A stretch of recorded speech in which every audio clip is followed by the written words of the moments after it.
Bismillahirrahmanirrahim. Bab tahrim raf'il ma'mum ra'sahu min ar-ruku' was sujud qabla al-imam. Bab menyatakan haram makmum mengangkat kepala daripada rukuk atau sujud dulu pada imam. Kerana adab sembahyang berjemaah ialah makmum kena ikut imam. Tak boleh tak ikut imam. Ni tu imam tak dah bangun-bangun dah.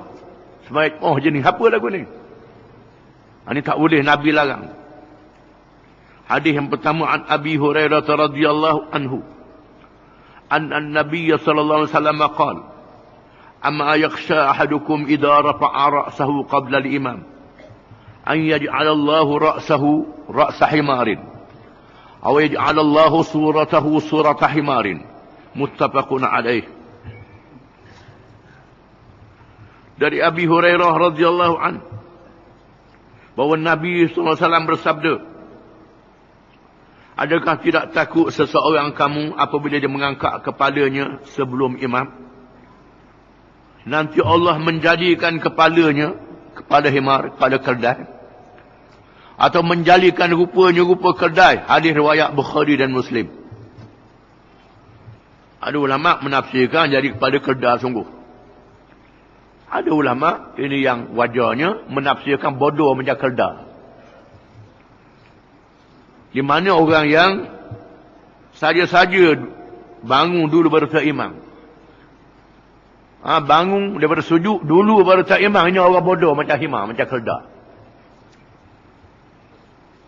Kerana mengikut kaedahnya bila sembahyang jemaah, makmum mesti ikut imam.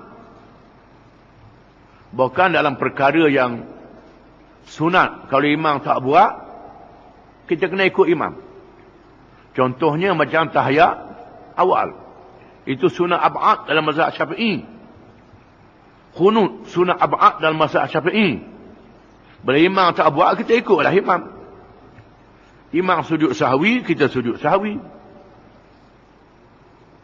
Imam tak sujud sahwi, tak sujud sahwi. Walaupun mazhab Syafi'i kata sunat kita sujud sendiri-sendiri lepas pada tu. Yang lebih baiknya ikut imam terus. Terutamanya bila kita sembahyang di negeri yang mazhab lain dengan mazhab kita. Macam pergi ke Mekah, Madinah, tu imam dia mazhab Hanbali. Mazhab Hanbali. Ada orang kata mazhab Wahabi. Hak ni bodoh lagi pula. Wahabi ni mazhab Hanbali. Muhammad bin Abdul Wahab dia mazhab Hanbali. Itu kena faham. Mazhab Hanbali, Wahabi ni mazhab Hanbali. Ibn Taymiyah mazhab Hanbali juga. Cuma dia mujtahid dalam mazhab Hanbali. Macam Imam Nawawi lah. Imam Nawawi ni mazhab Syafi'i. Itu kena baca sejarah. Ni sebab tak ngaji sejarah ni. Ngaji fiqh tak ngaji sejarah. Ini dia. Yang kena faham. Dan Imam Ahmad bin Hanbal ni murid pada Imam Syafi'i. Anak murid Imam Syafi'i, Imam Ahmad bin Hanbal. Anak murid Imam Syafi'i. Imam Syafi'i murid pada Imam Malik. Imam mazhab Maliki. Walaupun mereka berbeza pandangan dalam masalah faraq, mereka tak berkelahi. Tak badah. Imam Syafi'i pergi sembahyang di Iraq. Dia mengaji Muhammad bin Hasan Asy-Syaibani. Muhammad bin Hasan Asy-Syaibani murid pada Imam Hanafi. Imam Syafi'i pergi sembahyang subuh di Iraq. Imam Syafi'i tak baca kunut dan tak sujud sahwi. Dan orang tanya, wahai Syafi'i, pasal apa tak baca kunut, tak sujud sahwi? Tidakkah mazhabmu mengatakan kena kunut sujud sahwi? Imam Syafi'i kata, ihtiraman li Abi Hanifah. Kerana menghormati Imam Abu Hanifah, kata Imam Syafi'i. Yang kita ni lebih gong pada Imam Syafi'i pula. Ini jadi punah mana? Itu kena faham boleh. Semua mazhab ni adalah sama orang Islam belaka. Cumanya mereka berbeza pendapat kerana mereka mengaji dengan sahabat-sahabat yang berbeza. Ini kena faham. Sahabat-sahabat Nabi bila Islam sudah berkembang, di Yaman sudah masuk Islam, Nabi berhijrah ke Madinah, tak duduk di Mekah. Abdullah bin Umar duduk di Mekah. Abdullah bin Abbas duduk di Taif. Mu'ad bin Jabal duduk di Yaman. Ini dia. Sahabat Nabi duduk di negeri-negeri. Alad bin Hadrami duduk di Bahrain. Ini zaman Nabi belaka. Di mana ada perkara yang Nabi buat masa sembahyang. Dan Nabi tak buat dalam satu masa. Ini dia. Masa dia tinggal tu, masa dia ada, Nabi buat. Masa Nabi tak buat, dia tak ada. Ini.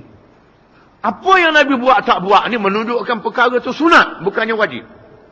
Itu dia. Oleh kerana dia terima masa Nabi buat, dia kata ni sunat yang kuat, tak boleh tinggal langsung ni. Sahabat Abdul Madinah kata, tidak, Nabi tinggal tak ada apa-apa. Ini menimbulkan khilaf mazhab. Itu. Ini dalam perkara farad, perkara cabang, perkara sunat. Itu saja. Yang kita, ini sejarah.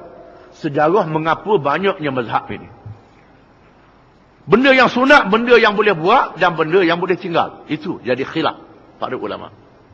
Itu kena faham.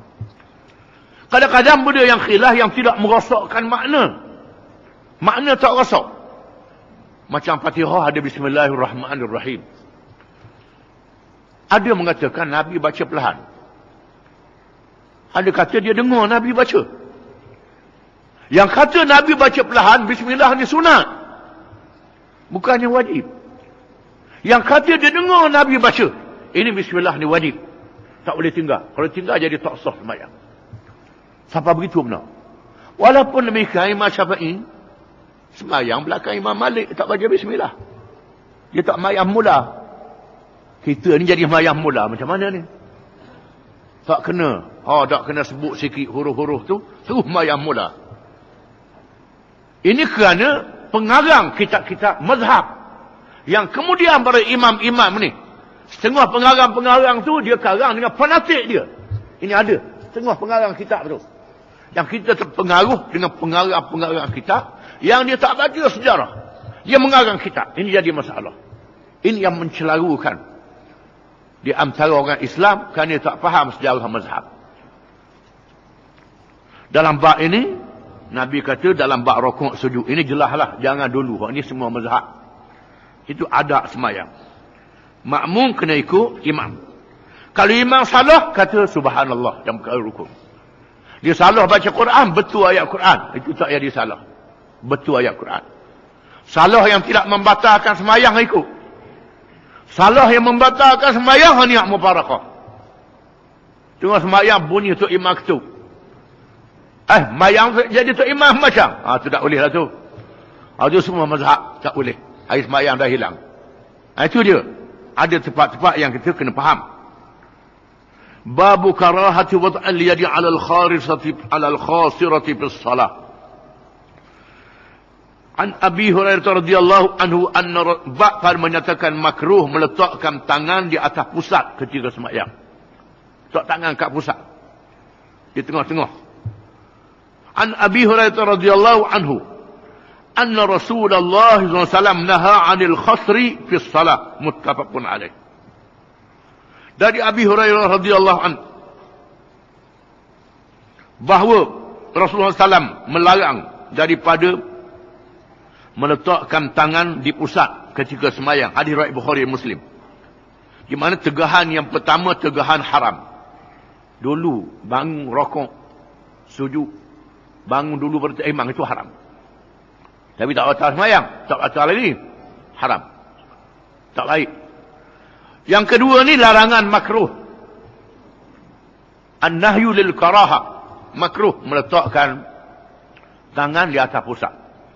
Kerana Nabi larang, Nabi tak sebut jadi kepala kedah, tak sebut. Kedah tu berat asal tu. Ini menunjukkan tak boleh. Tapi tak batal sembahyang. Kemudian itu mengikut Imam Syafi'i tak batal sembahyang. Ada Imam Ahmad bin Hanbal kata tak batal sembahyang. Imam bin Hanbal kata kalau bangun dulu. Itu khilaf.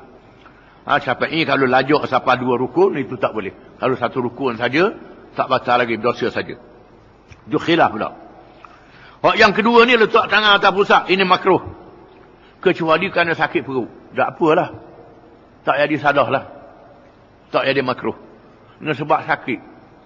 Dia pun letak perut dia tahan kesakitan dia. Itu tak ada masalah. Tak dilarang oleh syarak.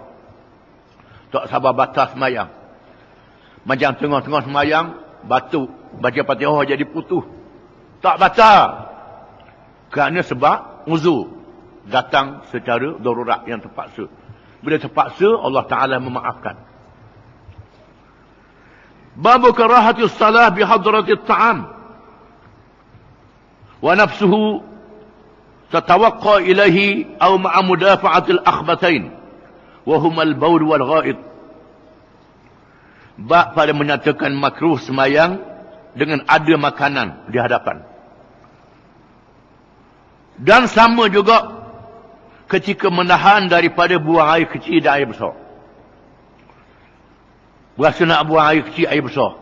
Semayang dululah. Kena buang selesai dulu. Kecuali waktu nak habis. Semayang ada makanan depan. Itu makruh. Kerana hadis. An Aisyah radhiyallahu anha qalat. Sami'tu Rasulullah sallallahu alaihi wasallam yaqul.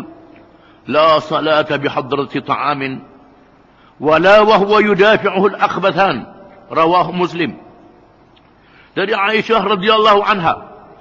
Katanya aku pernah mendengar Rasulullah sallallahu alaihi wasallam bersabda, tidak patut semayang dengan kehadiran makanan dan tidak patut dalam keadaan menahan untuk buang air kecil dan air besar.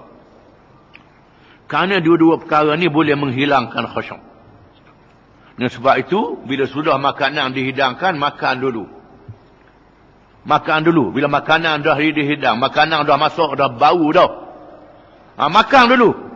Lebih afdal. Nak tunjuk kuat sangat agama. Mayang dulu. Cuma mayang duk tengok, duk seliur makanan. Nabi tahu dah. Supaya semayang kita khusyuk, hilangkan dulu yang menghilangkan khusyuk semayang ni. Ini yang afdal.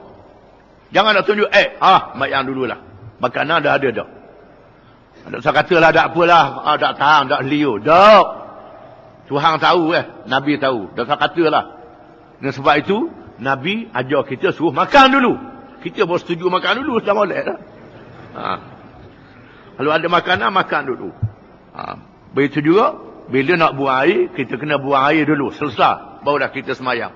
Barulah semayang kita dalam keadaan khusyuk. Tak teringat ke makanan. Tak teringat duduk tahan nak buang air ni. Supaya khusyuk betul-betul. Jadi hilangkan benda yang menghilangkan khusyuk. Itu tujuannya. Wallahu a'lam.